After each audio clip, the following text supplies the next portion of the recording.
மதார் பத்ருதீன் அவர் மதார் பத்ருதீன் மாண்புமிகும் பேரவைத் தலைவர் அவர்களே, இந்த பக்கம் 2 இஸ்லாமிய சொல்லிடுறேன் சார். 2 நிமிஷம் மேகி நூடல்ஸ் தயார் பண்ற மாதிரி சீக்கிரம் 2 நிமிஷத்துல முடிச்சிடுறேன். சொல்லுங்க. No controversy please.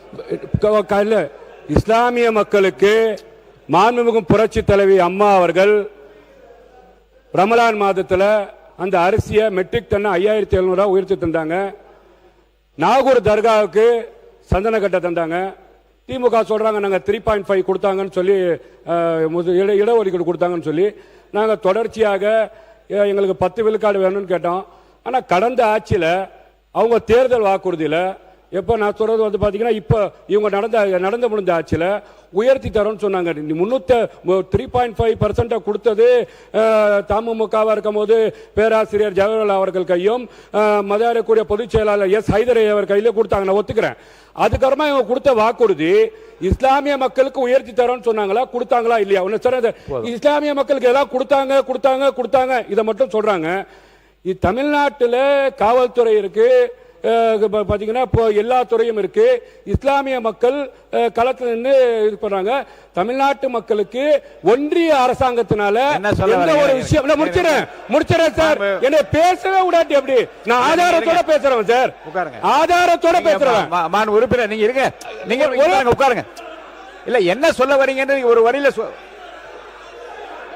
பாருங்க. இஸ்லாமிய மக்களுக்கு பாதுகாப்பு தரேன்னு சொல்லக்கூடிய இஸ்லாமிய மக்களுக்கு பாதுகாப்பு தரேன்னு சொல்ல உட்காருங்க உட்கார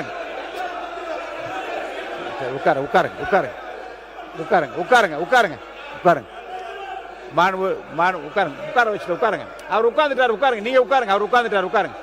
நீங்க உட்காருங்க. என்ன இல்ல நீங்க உட்காருங்க. இல்லைங்க உட்காருங்க. பாருங்க மாண்பு உறுப்பினர் தாகிர் இருங்க. அவையில் உள்ள இஸ்லாமிய உட்காருங்க.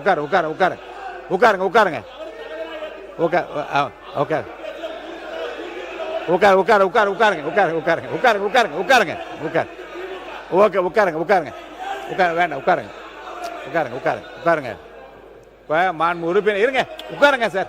மாண்பு உறுப்பினர் தாகிரா அவர்கள் ஒரு நல்ல பதிவை சொன்னார்கள், நான் அதை வந்து அனுமதித்தேன். இருங்க உட்காருங்க. ஒருவர் பெருங்க உட்காருங்க. இப்ப இருங்க தமிழகத்தை உட்காருங்க. தமிழகத்தை முன்னாலே ஆட்சி செய்தவர்கள் திராவிட முன்னேற்ற கழகமாக இருந்தாலும் சரி, அனைத்து இந்திய அண்ணா திராவிட முன்னேற்ற கழகமாக இருந்தாலும் அவர்கள் சிறுபான்மையினர் நலத்தை சார்ந்து செய்த திட்டங்களை எல்லாம் சொல்வதற்கு கூட நான் இங்கே அனுமதி அளித்தேன். இன்னொரு செய்தி கூட அவர் சொல்லாமல் விட்டுவிட்டார்கள். ஹஜ் பயணத்திற்கு நீங்கள் நிறைய செய்து கொண்டு வருகின்றீர்கள். கிறிஸ்தவர்கள் புனித பயணம் செல்வதற்கு ஏன் இன்னும் செய்யாமல் இருக்கிறாமா என்று புரட்சி தலைவர் முன்னாள் முதலமைச்சர் அவரிடம் நான் போய் கருத்து சொன்னேன். இந்தியாவில் யாரும் செய்யவில்லை. புனித பயணம் செல்வதற்கு, எருசலேம் செல்வதற்கு நீங்கள் உதவித்தொகை வழங்கலாம் என்று சொன்னேன். வீட்டிலேயே ஒரு கிறிஸ்துமஸ் விழா நடத்த சொன்னார்கள். மாண்புமிகு உறுப்பினர் மனோஜ் பாண்டா அவர்களுக்கு தெரியும். மாண்புமிகு ரவி பெர்னாட் எக்ஸ் எம்பி, இன்பதுரை போன்றவர்கள்லாம் இணைந்து நின்று ஒரு வீட்டிலேயே கிறிஸ்துமஸ் விழா நடத்தி அந்த ஆண்டு என்ன செய்தார்கள் என்றால் 500 பேருக்கு 20,000 ரூபாய் என்று எருசலேம் புனித பயணம் செல்வதற்கு அன்றைக்கு ஆட்சி பொறுப்பில் இருந்தவர்கள் உடனடியாக உத்தரவு கொடுத்தார்கள். நான் சொல்வதற்கு காரணம் என்னென்றால் அவ்வப்போது அரசனுடைய கவனத்திற்கு சிறுபான்மை மக்களது பிரச்சனைகளை கொண்டு செல்கிற போது முந்தைய ஆட்சியாளர் என்ன செய்தார் என்றெல்லாம் சொன்னார்கள். இப்போது மாண்புமிகு சிறுபான்மைத்துறை அமைச்சர் பேசுவது நான் என்ன புரிந்து கொள்கிறேன் என்றால், உங்களை காட்டிலும் விஞ்சி நிற்கிற பணிகளை செய்வதற்கு நாங்கள் தயாராகிவிட்டு அந்த அறிவிப்புகளை பார்த்துவிட்டு என்று சொல்கிறார். அவர் பேசி முடிக்கட்டும், நீங்க பேசி முடிக்கலாம்.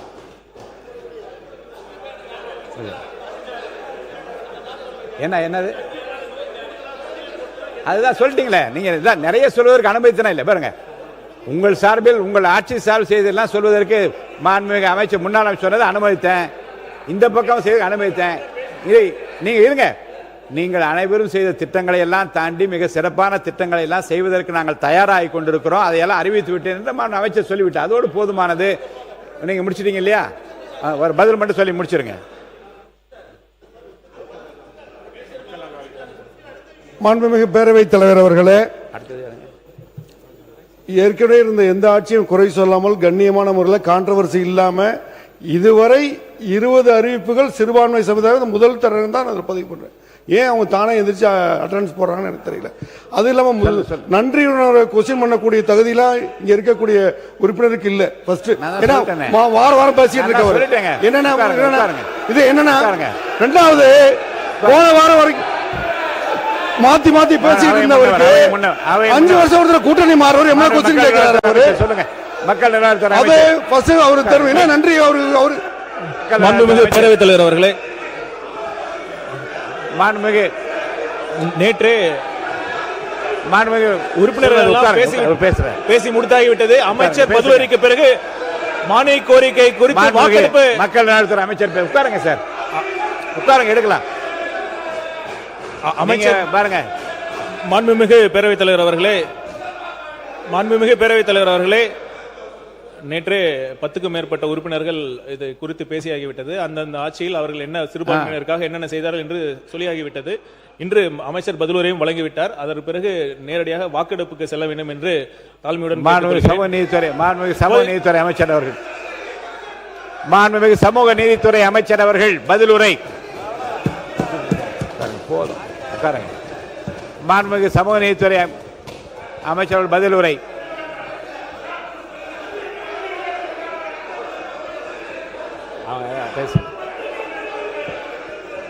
மாண்புமிகு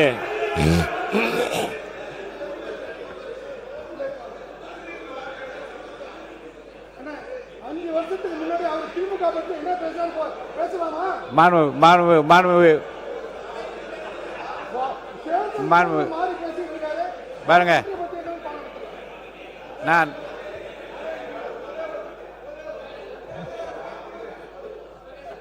மாண்புமிகு உறுப்பினர் கே நேரு அவர்கள், அவர் உங்களுக்கு உங்களுடைய ஆட்சியை உங்களுடைய தலைவர்களை பற்றி புகழ்ந்து பேசினார். அவரை பார்த்து தமிழ் மன்சாரியை பார்த்து நன்றி சொல்வதற்கு முடியாதுன்னு சொல்ற தகுதி இல்லைன்னு சொல்றாரு. அது எப்படின்னு தெரியுது? அது எப்படி சொல்றது? தமிழ் மன்சாரியை பேச சொல்லுங்க. மாண்புமிகு அவை முன்னவர் அவர்கள், மாண்புமிகு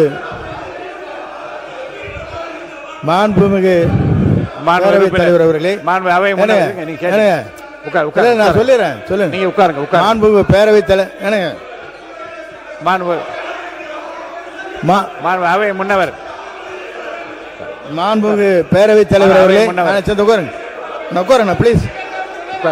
அவை நீங்க அவை முன்னவர், மாண்புமிகு பேரவை அவை முன்னவர், அவை முன்னவர், மாண்புமிகு அவை முன்னவர், அவை முன்னவர். யார் ஆங்கிலத்தில் யார் பேசுறது? சொல்லுங்க. என்ன விஷயம்?